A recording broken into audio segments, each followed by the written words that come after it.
Senior citizen को मिला special benefit. अब नहीं भरनी होगी कोई आईटीआर, ना ही कोई देना होगा टैक्स, ना ही कटेगा टीडीएस। सरकार द्वारा नियमों में बदलाव किया गया है 1 अप्रैल 2026 से। अगर अब आप ये काम कर लेते हैं तो ध्यान रखिएगा, आपको आईटीआर फाइलिंग से एग्जम्पशन दिया जाएगा, टैक्स आपको जमा नहीं करना होगा, इसी के साथ आपका टीडीएस भी बैंक द्वारा नहीं काटा जाएगा। सरकार एक ऐसा नियम लेकर आई है सीनियर सिटीजन्स के लिए, उन्हें स्पेशल बेनिफिट, स्पेशल फायदा आपको दिया जाएगा, जिसके लिए आपको क्या करना होगा, कौन से सेक्शन में ये फायदा बेनिफिट आपको मिलने वाला है, जिससे आपकी आईटीआर फाइलिंग खत्म हो जाएगी, आपको टैक्स भरने की यहां पर जरूरत नहीं होगी और आपका टीडीएस भी कटने से बचाया जा सकता है। तो दोस्तों आज का वीडियो बहुत ही इंपॉर्टेंट है, तो वीडियो को एंड तक जरूर देखें। चैनल पर नए तो सब्सक्राइब करें और बेल आइकन पर नोटिफिकेशन पे क्लिक करें ताकि आपको आने वाले सभी नोटिफिकेशन रिगार्डिंग हमारे वीडियोस रेगुलरली मिलते रहे। आइए स्टार्ट करते हैं अपना आज के वीडियो को बिना किसी देरी के।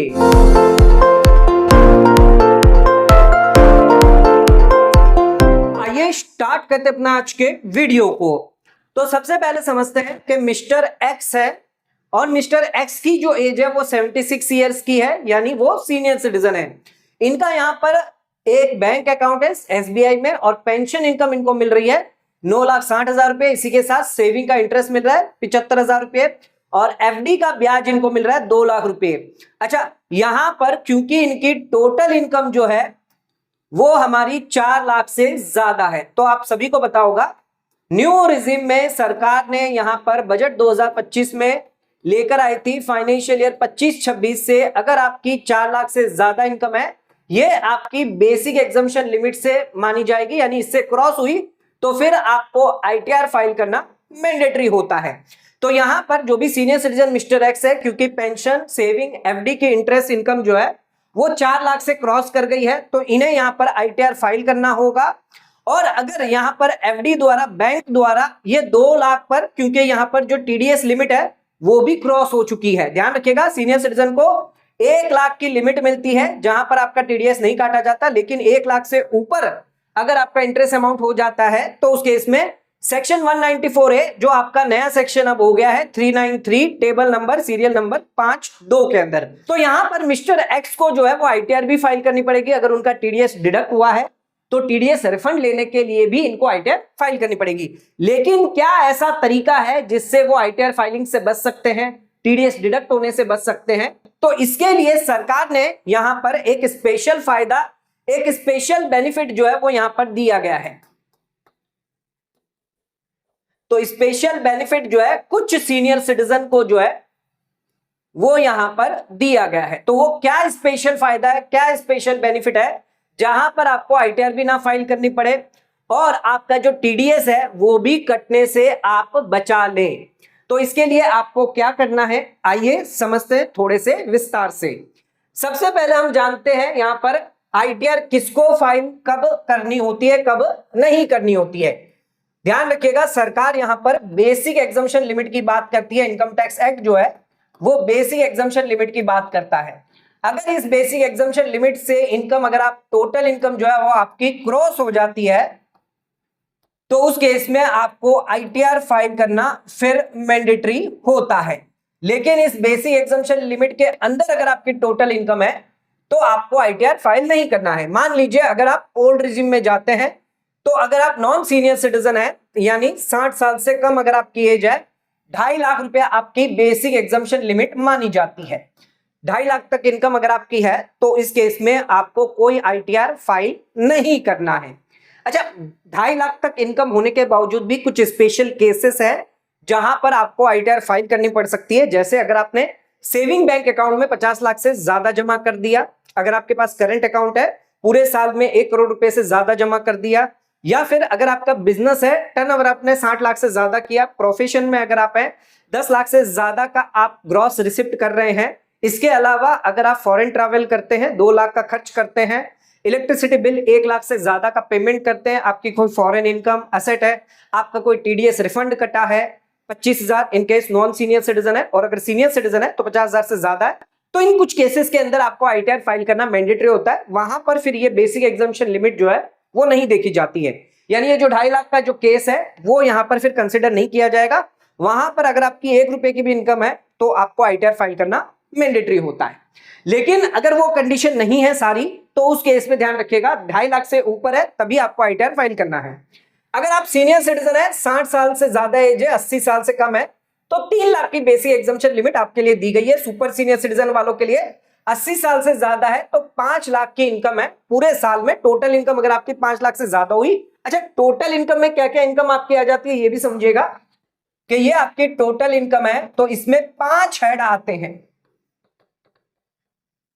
एक होता है आपका सैलरी का हेड या पेंशन का भी कह लीजिए, एक होता है आपका हाउस प्रॉपर्टी का हेड, दूसरा होता है आपका कैपिटल गेन हेड, चौथा होता है आपका बिजनेस और प्रोफेशन, फिर होता है आपका यहां पर जो इंटरेस्ट होता है जिसके लिए हम कहते हैं अदर सोर्स। तो ये टोटल 5 हेड की इनकम जो है टोटल इनकम मानी जाती है। ये टोटल इनकम अगर आपकी 2.5 लाख, 3 लाख, 5 लाख से ज्यादा है तो आपको आईटीआर फाइल करना मैंडेटरी होता है। अच्छा, यहां पर कोई डिडक्शन आपको नहीं देखना है। जो 80C के 80U के जो डिडक्शन है वो आपको कंसिडर नहीं करने होते हैं। न्यू रिजिम की बात करें तो यहां पर आपके कोई भी एज ग्रुप है, चाहे आप नॉन सीनियर सिटीजन हो, सीनियर सिटीजन हो, सुपर सीनियर सिटीजन हो, आपके लिए यहां पर 4 लाख की लिमिट रखी गई है। यानी 4 लाख की बेसिक एग्जम्पशन लिमिट है, इससे ज्यादा क्रॉस करती है तो आपको आईटीआर फाइल करना मैंडेटरी हो जाता है। अगर आपकी इनकम 12 लाख तक है तो आपको यहां पर कोई टैक्स नहीं देना है। तो 4 लाख से ज्यादा हुई तो आपको आईटीआर बनना है, लेकिन 12 लाख तक है तब आपको टैक्स नहीं देना होगा। ये 12 लाख का क्या चक्कर है, आइए ये समझते हैं। तो यहां पर आपकी न्यू टैक्स रिजिम है और ये आपकी हो गई टैक्स स्लैब। आइए समझते हैं इस टैक्स स्लैब को कैसे कैलकुलेट किया जाता है, 12 लाख पर कैसे आपको टैक्स का एग्जम्पशन दिया जाता है, ये भी समझना जरूरी है। 4 लाख तक अगर आपके इनकम है तो टैक्स रेट आपका 0 है, यानी कोई भी टैक्स आपको नहीं लगेगा। 4 लाख से 8 लाख के बीच में अगर आपकी इनकम आती है तो 5% टैक्स रेट, 20,000 रुपए का टैक्स आपको यहां पर जमा करना पड़ सकता है। यह मैक्सिमम टैक्स यहां पर दिया गया है। 8 लाख से 12 लाख की इनकम अगर आपको है तो 10% टैक्स रेट लगेगा, तो 20,000 के साथ साथ आपको ये 40,000 का टैक्स और लग जाएगा। 12 लाख से 16 लाख की इनकम है जिनकी, अगर 15% में आप आते हैं तो 60,000 रुपए का टैक्स यहां पर और लगेगा, तो 20,000, 40,000 और 60,000 इतना टैक्स आपको देना पड़ेगा। फिर 16 लाख से 20 लाख की इनकम है तो 20% टैक्स रेट यानी 80,000 का टैक्स लगेगा।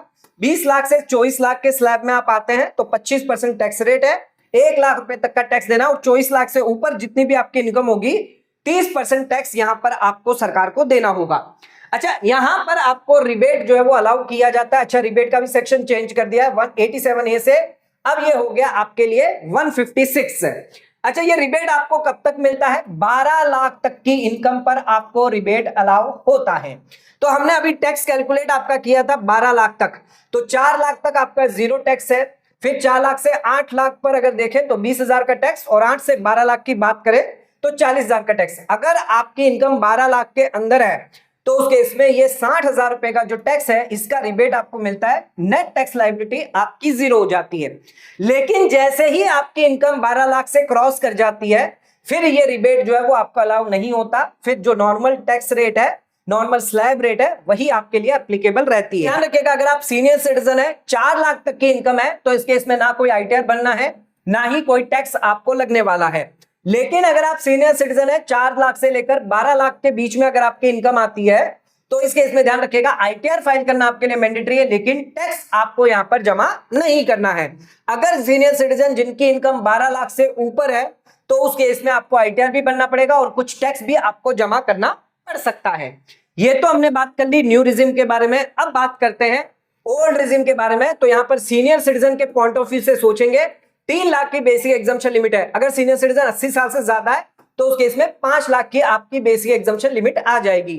3 लाख तक आपको कोई टैक्स रेट नहीं लगेगा, कोई टैक्स नहीं देना है। लेकिन 3 लाख से 5 लाख की बात करें तो 5% टैक्स रेट, 10,000 का टैक्स यहां पर आपको जमा करना होगा। 5 लाख से 10 लाख की इनकम है तो 20% टैक्स रेट यानी 1 लाख का टैक्स बनता है, और 10 लाख से ज्यादा इनकम है तो 30%। 20 लाख आपकी इनकम है तो 10 से 20 कितने हुआ, 10 लाख का डिफरेंस है, तो इस 10 लाख पर 30% यानी सीधा 3 लाख का टैक्स यहां पर आपका बन जाता है। अच्छा, अगर आप 80 साल से ज्यादा है तो ध्यान रखिएगा 5 लाख तक आपका नील रहेगा। 5 लाख से 10 लाख फिर आपका 20%, फिर 10 से ऊपर है तो 30%। यहां पर भी आपको जो रिबेट अलाउ किया जाता है, कब तक, 5 लाख तक की इनकम पर। अगर आपकी 3 लाख से क्रॉस हो गई है, 5 लाख के अंदर है, तो 5% टैक्स रेट लगेगा, यानी 10,000 का टैक्स बनेगा, और रिबेट 156 के अंदर 10,000 की टैक्स की छूट मिल जाएगी। टोटल टैक्स लायबिलिटी आपकी नहीं होगी, लेकिन 5 लाख से क्रॉस होते ही आपको टैक्स यहां पर जमा करना आ जाएगा। तो जो सीनियर सिटीजन 3 लाख तक की इनकम पर है, ओल्ड रिजिम ऑप्ट करते हैं, ना कोई आईटीआर जमा करनी, ना कोई टैक्स भरना है। लेकिन अगर आपकी टोटल इनकम 3 लाख से 5 लाख के बीच में है, तो आईटीआर भी फाइल करना पड़ेगा, टैक्स आपको जमा नहीं करना है, क्योंकि रिबेट आपको मिल जाता है। और अगर आपकी इनकम 5 लाख से ज्यादा है, तो आईटीआर भी फाइल करनी पड़ेगी और टैक्स भी आपको जमा करना पड़ेगा। तो ये तो हमने समझ लिया कब आपको आईटीआर फाइल करनी है, कब आपको आईटीआर फाइल नहीं करनी पड़ेगी, कब आपको टैक्स जमा करना है, कब टैक्स जमा नहीं करना है। आइए अब बात करते हैं स्पेशल बेनिफिट की, जहां पर आपको आईटीआर भी फाइल नहीं करनी है, जहां पर आपको टैक्स भी नहीं देना है, ना ही कोई टीडीएस आपका कटने वाला है। तो आइए अब समझते हैं वो स्पेशल बेनिफिट क्या है जो आपको दिया जाएगा। तो यह है हमारा सेक्शन 194P, जिसे अब बदल कर दिया है सेक्शन 393, टेबल सीरियल नंबर 8(3) में। अच्छा, आपको यहां पर स्पेसिफाइड सीनियर सिटीजन की कैटेगरी में आना होगा, तभी आपको ये स्पेशल बेनिफिट जो दिया गया है वो आप पर अप्लाई किया जाएगा। ये स्पेशल बेनिफिट लेना है तो ध्यान रखिएगा 1 अप्रैल को ही आपको स्पेसिफाइड सीनियर सिटीजन बनना होगा, और एक छोटा सा फॉर्म है वो जाकर आपको बैंक में जमा करना होगा। तो स्पेसिफाइड सीनियर सिटीजन कौन है, किनको फायदा मिल रहा है, ये समझते हैं। तो यहां पर आप इंडिविजुअल होने चाहिए और इसी के साथ रेसिडेंट होना कंपलसरी है। अगर आप एनआरआई है तो यह फायदा बेनिफिट आपको नहीं दिया जाएगा। रेसिडेंट का मतलब है इन इंडिया के अंदर 182 डेज या उससे ज्यादा आप रहते हैं तो आप रेसिडेंट माने जाएंगे। आपकी एज ध्यान रखिएगा 75 साल या उससे ज्यादा होनी चाहिए। अच्छा, जो यहां पर सीनियर सिटीजन है जिनकी एज 60 साल से ज्यादा है, 74 के ईयर के अंदर है, उनको यह फायदा बेनिफिट नहीं मिलेगा। स्पेशल बेनिफिट सिर्फ 75 साल या उससे ज्यादा तो ही आपको ये बेनिफिट मिलेगा। आपकी सिर्फ 2 इनकम होनी चाहिए, जैसे कि पेंशन इनकम हो गई, ब्याज की इनकम है। अच्छा, ब्याज की इनकम भी 2 तरीके की हो सकती है, एक तो सेविंग का ब्याज है, एफडी का ब्याज है, और ये दोनों इनकम जो है वो सिर्फ एक बैंक अकाउंट में ही आनी चाहिए, जो आपकी स्पेसिफाइड बैंक होगी। यहां पर कोई भी पोस्ट ऑफिस में आपको अकाउंट नहीं खुलवाना है, चाहे सेविंग अकाउंट हो, चाहे एफडी अकाउंट हो, या कोई अन्य अकाउंट हो, डिपॉजिट अकाउंट हो। पोस्ट ऑफिस में कोई भी अकाउंट आपका नहीं होना चाहिए, सिर्फ एक बैंक अकाउंट आपका होना चाहिए। अच्छा, स्पेसिफाइड बैंक अकाउंट कौन सा आपका हो सकता है? कोई गवर्नमेंट बैंक अकाउंट हो सकता है, शेड्यूल बैंक अकाउंट हो सकता है, या सेंट्रल गवर्नमेंट द्वारा जो नोटिफाइड किया गया है वो बैंक अकाउंट हो सकता है। आप चाहें तो सिंगल अकाउंट भी कर सकते हैं, और ज्वाइंट अकाउंट अगर आपका है, आपके और स्पाउस का मिलाकर ज्वाइंट अकाउंट है, तो वो भी आपको अलाउ किया जाएगा, यानी बेनिफिट आपको यहां पर दिया जाएगा, रिजेक्ट नहीं किया जाएगा। ध्यान रखिएगा यहां पर इन 2 इनकम के अलावा, यानी जो आपकी पेंशन इनकम है, सेविंग की इनकम हम बता रहे हैं, इन 2 इनकम के अलावा कोई अदर इनकम आपकी नहीं होनी चाहिए। जैसे कैपिटल गेन इनकम नहीं होनी चाहिए, हाउस प्रॉपर्टी इनकम नहीं होनी चाहिए, बिजनेस इनकम नहीं होनी चाहिए, प्रोफेशन इनकम नहीं होनी चाहिए, यानी इन 2 इनकम के अलावा कोई और इनकम नहीं होनी चाहिए, तो ही ये बेनिफिट फायदा आपको दिया जाएगा। स्पेशल बेनिफिट क्या मिल रहा है यहां पर? आपको आईटीआर फाइलिंग से एग्जम्पशन मिल जाएगा, यानी आईटीआर फाइल आपको नहीं करनी है। इसी के साथ आपका टीडीएस ना कटे, जिसके लिए आप फॉर्म 15H जमा करते हैं, जो आपके लिए नया फॉर्म है 121, ये भी आपको भरने की जरूरत नहीं होगी। तो यहां पर 2, 3, 4 फायदे आपको दिए जाएंगे। एक तो आपको आईटीआर फाइल नहीं करना है, एक आपको टैक्स नहीं भरना पड़ेगा अगर 12 लाख के अंदर इनकम है, तीसरा आपका कोई टीडीएस नहीं कटेगा, और चौथी बात, आपको यहां पर कोई फॉर्म 15H या 121 जो है वो जमा बैंक को नहीं करना है। अब इस बेनिफिट को लेने के लिए आपको क्या करना होगा, ये थोड़ा सा समझिएगा, ये बहुत इंपॉर्टेंट है। बेनिफिट अगर आप एलिजिबल हो गए, अच्छा एलिजिबल होने के लिए सारे क्राइटेरिया आपको मैच करने हैं। अगर ये सारे क्राइटेरिया आप जो है वो मैच कर जाते हैं, स्पेसिफाइड सीनियर सिटीजन हो जाते हैं, तो अगला जो स्टेप है जिसके अंदर आपको यहां पर बेनिफिट कैसे मिलेगा, उसके लिए क्या करना होगा, तो यहां पर एक फॉर्म जो है वो आपको जमा करना होगा बैंक में। ये फॉर्म नंबर है 12BBA। अब 1 अप्रैल के बाद ये फॉर्म हो गया आपका 125। ये फॉर्म जो है 125, हम बताएंगे ये फॉर्म के अंदर क्या क्या डिटेल आपको बननी है, पूरा फॉर्म भी आपको दिखाएंगे। ये फॉर्म 125 जो है वो आपको बैंक के अंदर, ध्यान रखिएगा, 1 अप्रैल को या अप्रैल महीने में आप जो है वो जमा कर दें, तो आपको ये स्पेशल बेनिफिट जो है वो दिया जाएगा, नॉन आईटीआर फाइलिंग का, यानी आईटीआर फाइलिंग एग्जम्पशन का।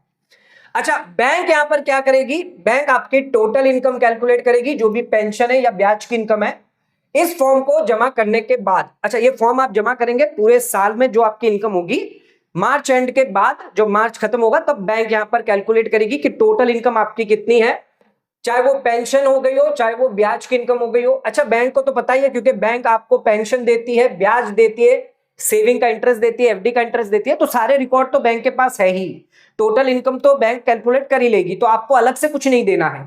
तो बैंक को दोनों डिटेल पता है। हाँ, अगर आप ओल्ड रिजिम सिलेक्ट करते हैं, यहां पर ये ध्यान रखिएगा, ओल्ड रिजिम सिलेक्ट करते हैं तो आपको एडिशनल डॉक्यूमेंट या प्रूफ देना पड़ सकता है बैंक को, जैसे इंश्योरेंस प्रीमियम रिसिप्ट, अगर आपने LIC ली हुई है तो उसकी रिसिप्ट दे दीजिए, मेडिक्लेम लिया हुआ है तो उसकी रिसिप्ट दे दीजिए, तो एडिशनल प्रूफ डॉक्यूमेंट आपको देना होगा, कोई डिडक्शन आप क्लेम करना चाहते हैं। 87 है रिबेट, जो सेक्शन 156 हो गया आपका, वो ऑटोमेटिकली बैंक जो वो कैलकुलेट कर लेगी। आपको फॉर्म के अंदर स्पेसिफाई करना होगा आप ओल्ड रिजिम में जाना चाहते हैं या फिर न्यू रिजिम में जाना चाहते हैं, इसके अकॉर्डिंग 87 है रिबेट यानी 156 रिबेट जो है वो आपको अलाउ कर दिया जाएगा। अगर आप न्यू रिजिम सिलेक्ट करते हैं तो कोई भी डॉक्यूमेंट यहां पर डिडक्शन का आपको नहीं देना, क्योंकि न्यू रिजिम में ज्यादातर कोई डिडक्शन आपको अलाउ नहीं होता है। टोटल इनकम अगर आपकी 5 लाख से कम है, 12 लाख से कम है, तो आपका कोई भी TDS जो है वो बैंक डिडक्ट नहीं करेगी। तो यहां पर आपको ITR भी नहीं फाइल करनी और बैंक जो है वो इस सेक्शन के अंदर आपका TDS भी डिडक्ट नहीं करेगी 194P के अंदर, या फिर हम कह लें 393 के अंदर टेबल नंबर 8 में। अच्छा, अगर आपकी टोटल इनकम जो है वो 5 लाख से क्रॉस कर गई, 12 लाख से क्रॉस कर गई, तब उस केस में क्या होगा, तो उस केस में बैंक आपका TDS डिडक्ट करेगी 194P या फिर 393 सेक्शन के अंदर। अब बैंक यहां पर जो है आपके बैंक अकाउंट से सीधा डायरेक्टली, जहां पर आपकी पेंशन आ रही है, जहां पर आपका ब्याज आ रहा है, वहीं पर ऑटोमेटिकली यहां पर जो है वो आपका टैक्स डिडक्ट करके सरकार को जमा कर देगी। आपको फिर अलग से टैक्स नहीं देना, आपके बैंक खाते में बैलेंस अगर पड़ा है तो वहीं से टैक्स काट के सरकार को सीधे जमा कर दिया जाएगा। आपकी टोटल इनकम कैलकुलेट करी जाएगी, कोई डिडक्शन है वो अलाउ करने के बाद जो नेट टोटल इनकम आएगी वो अगर आपकी 12 लाख से ज्यादा क्रॉस नहीं हुई है, 12 लाख के अंदर है तो कोई टैक्स नहीं है, 12 लाख से क्रॉस होकर गई है तब यहां पर जो वो टैक्स एप्लीकेबल, जो टैक्स रेट तो हमने आपको बताई थी न्यू रिजिम ओल्ड रिजिम में, उसके हिसाब से टैक्स कैलकुलेट करके सरकार को जमा कर देगी। अच्छा, बैंक यहां पर जो TDS डिडक्ट करेगी और सरकार को पे कब करेगी, तो अगर रेगुलर महीने में कर रही है, जैसे अप्रैल मई जून जुलाई में कर रही है, तो हर नेक्स्ट महीने की 7 तारीख को, अगर अप्रैल में कर रही है तो अगली 7 तारीख कब आती है, मई की 7 तारीख को जमा कर देगी सरकार को। लेकिन अगर मार्च महीने में कर रही है तो 30 अप्रैल को यहां पर जमा किया जाएगा आपका टैक्स यानी TDS। अब बैंक यहां पर जो है टैक्स भी यहां पर जमा करती है, साथ में TDS रिटर्न भी जमा करेगी, और TDS रिटर्न जमा करने के बाद TDS सर्टिफिकेट निकलेगा। ये TDS सर्टिफिकेट आपको लेना बहुत ही इंपॉर्टेंट है, क्योंकि कभी भी अगर आपको नोटिस आती है इनकम टैक्स डिपार्टमेंट की तरफ से, हालांकि बैंक के पास सारे रिकॉर्ड रहते हैं, लेकिन अगर फिर भी नोटिस आती है कि बैंक पूछती है कि आपकी तो इनकम 4 लाख से ज्यादा है, आपने ITR क्यों नहीं भरी, तब आप बता सकते हैं, एक तो ये फॉर्म की कॉपी आपके पास होनी चाहिए 125 की, साथ में ये TDS सर्टिफिकेट भी रखे कि ये फॉर्म हमने जमा किया है, साथ में हमारा जो टैक्स है वो भी यहां पर प्रॉपर काटा गया है।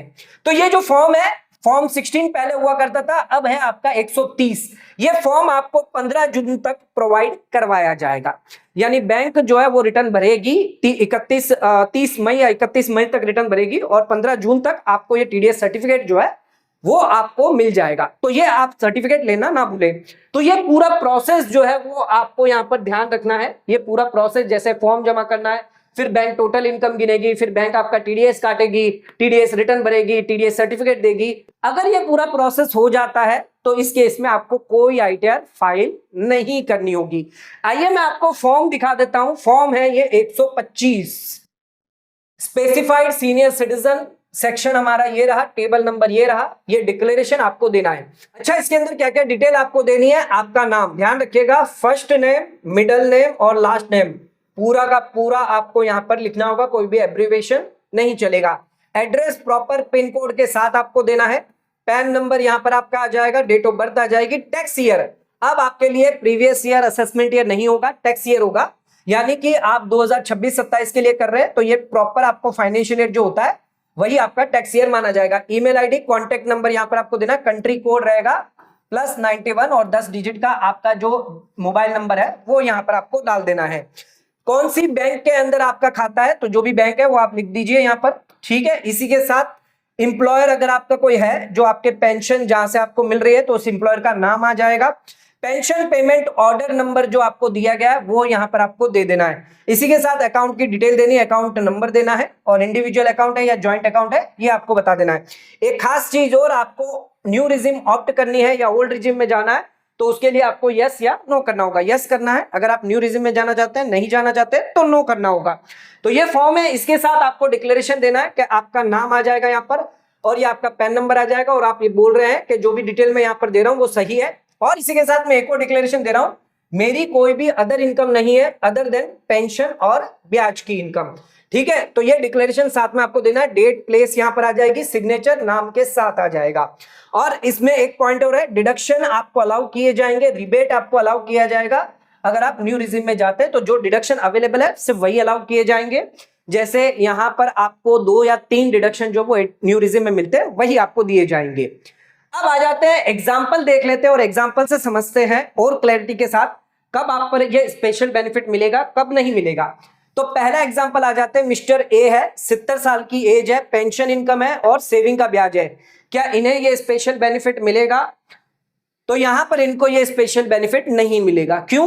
भले इनकी पेंशन या इंटरेस्ट इनकम है लेकिन इनकी एज जो है वो 70 साल है, 75 साल से क्रॉस होनी चाहिए एज। नेक्स्ट एग्जांपल आ जाता है, मिस्टर बी है, 77 इयर्स की एज है, 75 साल से ज्यादा है, पेंशन इनकम और सेविंग के इनकम है। क्या यहां पर इनको बेनिफिट मिलेगा?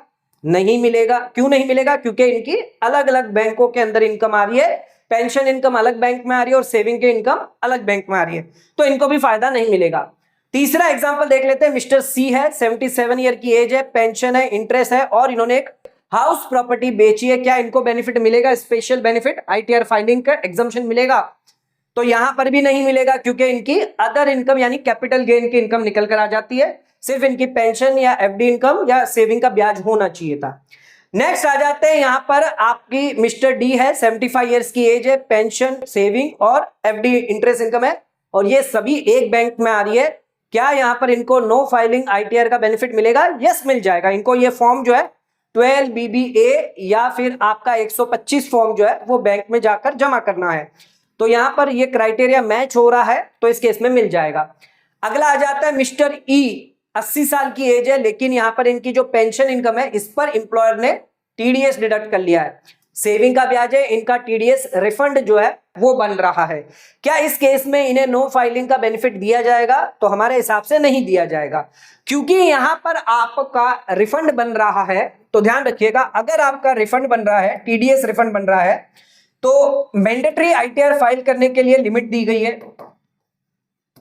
अगर आपकी बेसिक एग्जम्पशन लिमिट से इनकम कम भी है तो ध्यान रखिएगा आपको पूरे साल में टीडीएस प्लस टीसीएस, अगर नॉन सीनियर सिटीजन है तो इस केस में 25,000 से ज्यादा का अगर टीडीएस टीसीएस मिला है तो आईटीआर फाइल करना है, और अगर सीनियर सिटीजन है तो 50,000 से ज्यादा है तो उस केस में आईटीआर फाइलिंग मैंडेटरी होती है, इनकम फिर यहां पर नहीं देखी जाती। लेकिन अगर मान लीजिए इस केस के अंदर आपका जो टीडीएस है वो 20,000 रुपया है, 10,000 रुपया है, 50,000 से कम है, ठीक है, ये तो अप्लीकेबल है, लेकिन इससे कम है तो भी आप यहां पर जो है बेनिफिट नहीं ले पाएंगे। क्यों नहीं ले पाएंगे? क्योंकि यहां पर जो है आपको टीडीएस जो है वो क्लेम करना होता है, इसके लिए आईटीआर फाइल करनी पड़ती है और आईटीआर फाइल जो है वो आप सेल्फ कर पाएंगे, बैंक आपके बिहाफ पर आईटीआर फाइल नहीं करेगी, तो इस केस में आपको ये एग्जम्पशन बेनिफिट नहीं मिलेगा। तो हमेशा ध्यान रखिए, अगर आपका टीडीएस होता है तो उस केस में आपको स्पेशल बेनिफिट नहीं अलाउ किया जाएगा। आ जाते हैं अपने आखिरी एग्जाम्पल पे, बहुत ही इंपॉर्टेंट एग्जाम्पल है, जो स्टार्टिंग में हमने आपको बताया था वही एग्जाम्पल हम लेके आए हैं। मिस्टर एफ है और 77 ईयर्स की एज है, पेंशन इनकम आ रही है 9,60,000 रुपए, सेविंग का ब्याज है 75,000 रुपए और एफडी का ब्याज आ रहा है 2 लाख रुपए, और टीडीएस यहां पर आपका जो है बैंक द्वारा डिडक्ट किया जा रहा है एफडी पर 10%। इस एफडी इंटरेस्ट पे 194A के तहत जो ये नया सेक्शन है 393, 20,000 रुपया, क्या यहां पर आपको बेनिफिट मिलेगा? तो यहां पर देखिए एफडी का जो ब्याज है उस पर आपका टीडीएस कट रहा है क्योंकि ये ब्याज जो है वो 2 लाख रुपए का 1 लाख से ज्यादा क्रॉस कर गया तो पूरे पे 10%, 20,000 का टैक्स यहां पे लगेगा। तो यहां पर जो है हम 3 ऑप्शन देखेंगे, ऑप्शन 1, ऑप्शन 2 और ये हमारा ऑप्शन 3। कौन सा ऑप्शन आपके लिए बेस्ट होगा आइए समझते हैं। तो यहां पर पहला ऑप्शन दिया गया, कोई एक्शन जो है वो यहां पर मिस्टर एफ यानी सीनियर सिटीजन नहीं लेते हैं। यानी आपका जो बैंक है वो टीडीएस डिडक्ट कर लेगा 31 जुलाई को। अगर एफ जो है वो आईटीआर फाइल कर देते हैं तो टीडीएस आप क्लेम कर पाएंगे। तो ये एक आसान तरीका है, नॉर्मल प्रोसेस है, ये आप कर सकते हैं। अच्छा, दूसरा तरीका क्या है, आप चाहें तो 15H सीनियर सिटीजन है यानी 121 फॉर्म जमा कर सकते हैं अप्रैल महीने में ही। अगर ये फॉर्म आप जमा करते हैं, यानी अगर आपको पता है आपकी टोटल इनकम 12 लाख तक है, आपकी कोई टैक्स लायबिलिटी नहीं बन रही है, तो ये फॉर्म जाके आप बैंक में अप्रैल महीने में जमा कर देंगे। तो इस केस में बैंक यहां पर कोई भी टीडीएस आपका डिडक्ट नहीं करेगा 194A के अंदर जो इंटरेस्ट का आपका होता है। लेकिन यहां पर ध्यान रखिएगा, आपको स्पेशल बेनिफिट 194P का भी नहीं मिलेगा। अच्छा, ये बहुत दिक्कत हो जाएगी। यहां पर आपको आईटीआर फाइल करना फिर मैंडेटरी हो जाएगा अगर आपने ये फॉर्म 15H जमा कर दिया बैंक में। तो हमेशा ध्यान रखिए, फॉर्म 15H अगर आपने जमा कर दिया तो इस केस में 194P का बेनिफिट आपको नहीं दिया जाएगा। अच्छा, क्यों नहीं दिया जाएगा? आपने 15H जमा कर दिया तो सीनियर सिटीजन यहां पर कह रहा है कि मेरा टीडीएस जो वो डिडक्ट ना करे। तो यहां पर 194P का जो मैकेनिज्म था, क्योंकि बैंक यहां पर आपका इनकम कैलकुलेट करती, टैक्स डिडक्ट करती, तो आपने बैंक को ही मना कर दिया टीडीएस ना डिडक्ट करे। तो इस केस में बैंक आपका टीडीएस डिडक्ट नहीं करेगी, आपको ही, अगर आपने फॉर्म 15H यानी 121 जमा किया है तो सीनियर सिटीजन को ही आईटीआर फाइल करनी पड़ेगी, भले ही आपकी टैक्स लायबिलिटी निल क्यों ना हो। सेक्शन 194P 393 टेबल नंबर जो भी है उसके सेक्शन का आपको एग्जम्पशन जो है वो आपका इनएप्लीकेबल हो जाएगा। तो ये बहुत इंपॉर्टेंट चीज है, अगर आपने एक बार फॉर्म 15H जमा कर दिया फिर आप स्पेशल बेनिफिट नहीं ले पाएंगे। तो दो ऑप्शन हो गए, तीसरा ऑप्शन जो है वो सबसे बेस्ट है, आपको यहां पर सबमिट कर देना है ये फॉर्म 12BBA जो है आपका 125 जो आपका 194P के तहत है। अच्छा, ये फॉर्म अगर आप जमा करते हैं तो बैंक फिर यहां पर ये नियम लागू हो जाएगा, यहां पर जो बैंक है फिर रिस्पॉन्सिबिलिटी बैंक की आ जाती है। बैंक आपकी टोटल इनकम और टैक्स जो है वो कैलकुलेट करेगा। सेक्शन 194P के तहत साफ दिया गया है, अगर ये सेक्शन लागू है तो फिर टीडीएस का कोई भी सेक्शन लागू नहीं होता है। इसका मतलब साफ साफ है 194P जो ब्याज का सेक्शन है उस केस में बैंक यहां पर कोई भी टीडीएस जो है दूसरे सेक्शन में नहीं काट सकती है। कहने का मतलब है स्पेशल बेनिफिट आपको मिल जाएगा 194P में। तो इस केस में अगर ये बैंक में आप जमा कर देते हैं फिर बैंक किसी भी और सेक्शन में आपका टीडीएस नहीं काटेगी, सिर्फ इसी सेक्शन के अंदर टीडीएस काटा जाएगा। 194P जो है वो बैंक पर एप्लीकेबल होता है और यहां पर बैंक जो है 194A जो इंटरेस्ट का सेक्शन है वो एप्लीकेबल नहीं होगा। ये आपको अप्रैल महीने में ही काम कर लेना है, ये फॉर्म जाके बैंक में जमा कर देना है, फिर बैंक की जिम्मेदारी होती है वो आपका टीडीएस नहीं काटेगी 194A में। और यहां पर बैंक जो है वो आपका टीडीएस यानी आपकी टैक्स लायबिलिटी, आपकी टोटल इनकम गिनने के बाद जो भी टीडीएस होगा वो सरकार को जमा करेगी 194P के तहत। अब आपको कोई भी आईटीआर, आपको कोई भी टैक्स, कोई भी टीडीएस या कोई भी फॉर्म यहां पर जो है 15H 121 जो है वो नहीं जमा करना होगा। तो ऑप्शन 3 सबसे बेस्ट ऑप्शन है। अगर ये फॉर्म आप जमा करवा देते हैं 12BBA जो अब 1 अप्रैल से हो गया 125, ये फॉर्म अगर आप बैंक में जाकर जमा कर देते हैं तो उस केस में आप आईटीआर फाइलिंग से एग्जम्पशन ले लेंगे। आपकी टोटल इनकम 12 लाख तक है तो कोई टैक्स नहीं देना है, आपका कोई टीडीएस बैंक किसी और सेक्शन में नहीं काटेगी। इसी के साथ आपको फॉर्म 15H या फिर आपका जो फॉर्म है 121 ये भी आपको बैंक में जमा नहीं करना होगा। तो ध्यान रखिएगा, आप एक ही फॉर्म से ये सारी चीजें एग्जम्पशन बेनिफिट ले पाएंगे। तो ये स्पेशल बेनिफिट दिया गया है 1 अप्रैल से, अब आप पे ये लागू हो जाएगा। तो ध्यान रखिएगा 1 अप्रैल को जाकर ही ये फॉर्म जमा करें 125, अन्यथा आपको आईटीआर फाइल करनी पड़ेगी, आपको टैक्स भी जमा करना पड़ सकता है और हो सकता है आपको फॉर्म 15H भी जमा करना पड़ जाएगा। तो कई सारी कंप्लायंस करनी पड़ेगी, सिर्फ एक कंप्लायंस करें जिससे आप कई सारे कंप्लायंस से बच पाएंगे। तो दोस्तों आज का वीडियो यही खत्म करते हैं। वीडियो पसंद आया तो वीडियो को लाइक शेयर सब्सक्राइब करना ना भूलें, वीडियो को ज्यादा से ज्यादा शेयर करें ताकि और लोगों तक इसकी नॉलेज पहुंच सके। आज का वीडियो समाप्त करते हैं, धन्यवाद।